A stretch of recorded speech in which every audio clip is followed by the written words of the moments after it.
I want to start with the man you probably recognize. He is not reckless. He is not irresponsible. He is not the guy who throws everything at a bad idea and loses it all. He is the opposite of that man. He is careful. He is measured. He thinks things through. He does not make moves he cannot fully justify. He does not put himself in positions where things go badly wrong. He calls it being smart. He calls it being responsible. He calls it protecting what he has built. And he is disappearing, not dramatically, not in a way that anyone notices from the outside, but year by year, decision by decision. Every time he chose the safe option over the risky one, every time he kept what he had instead of staking it on something more, a little more of who he could become, has quietly failed to show up. He has mistaken the absence of loss for the presence of gain. He has confused not losing with winning. He has built a life around not going backwards and called it moving forward. But safety is not neutral. It is not a pause. It is not standing still. Safety, chosen consistently over risk, is a direction. And the direction it moves in is smaller. This is the parable of the talents. Matthew 25. Master gives three servants money before he leaves on a journey. One receives 5 bags of gold, one receives two, one receives one. The first two immediately go and put their money to work. They take the risk, they stake what was given to them, and when the master returns, both had doubled what they were given. The third servant did something different. He was afraid, so he dug a hole and hid the money. He kept it safe. He returned exactly what he was given, not a coin less. He protected what had been entrusted to him. The master called him wicked and lazy and cast him out. Not because he lost the money, he didn't lose it. He kept it perfectly intact. He was called wicked because he chose safety over faithfulness. Because the thing entrusted to him was not given to be preserved, it was given to be multiplied. And his refusal to risk it was not caution, it was disobedience dressed as prudence.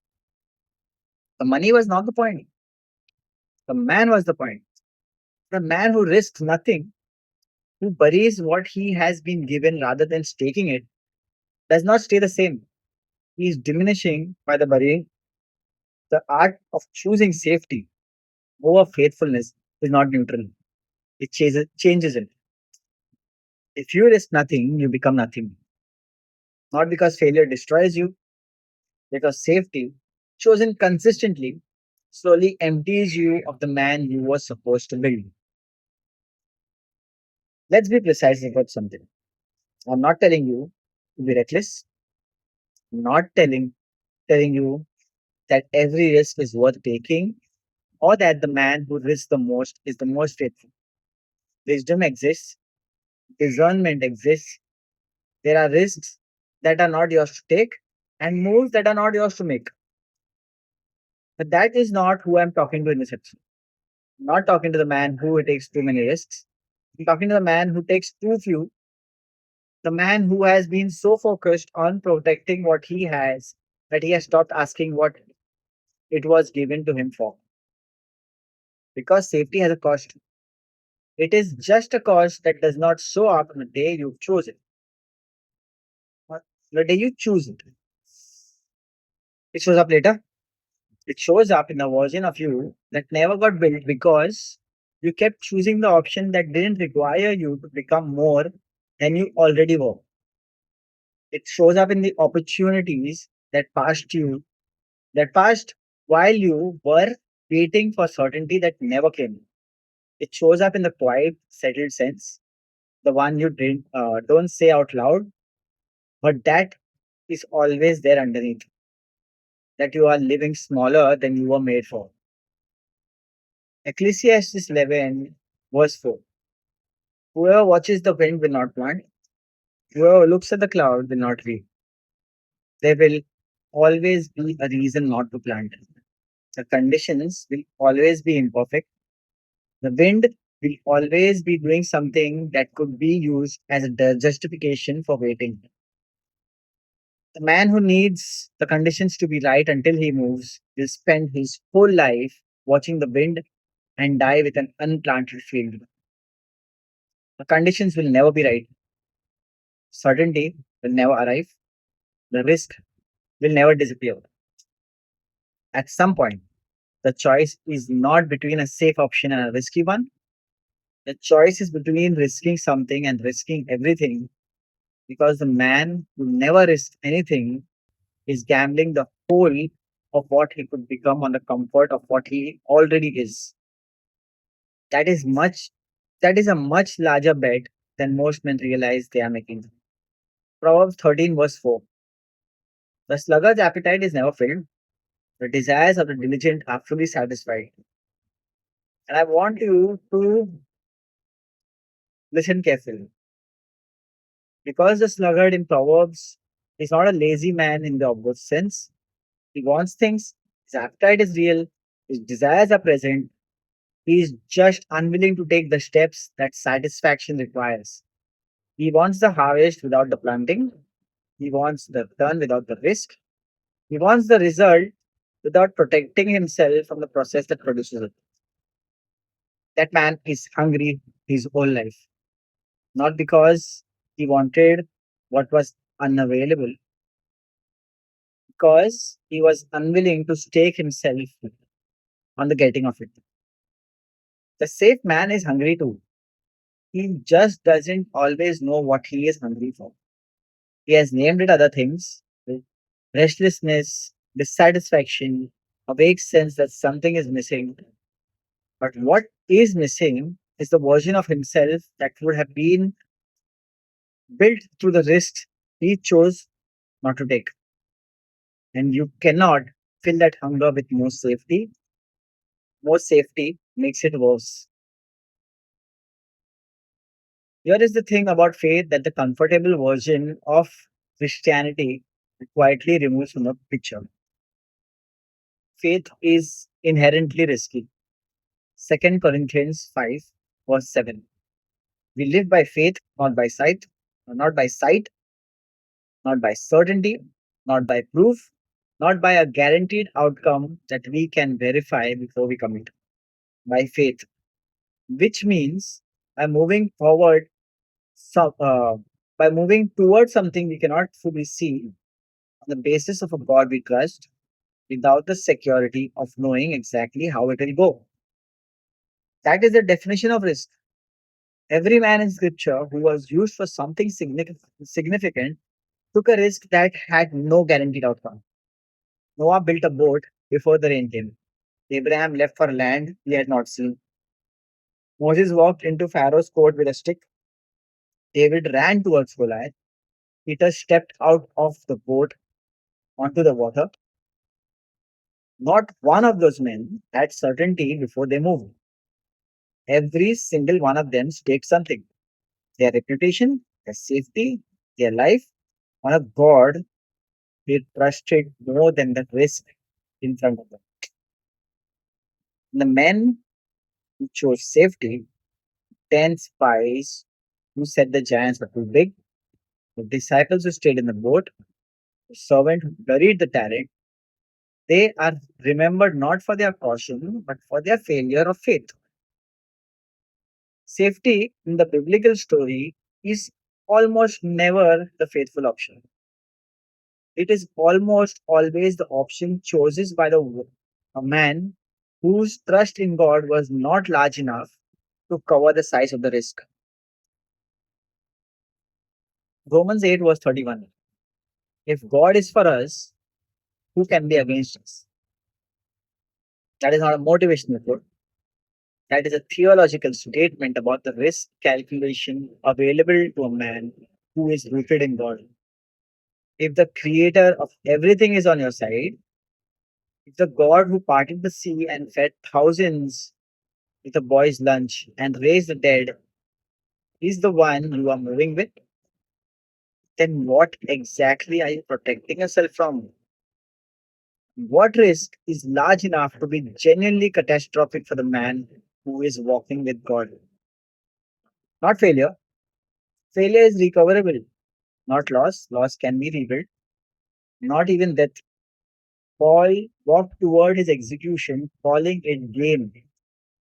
The man who is genuinely rooted in God has a risk tolerance that the world cannot understand because his flow is not what most men think it is.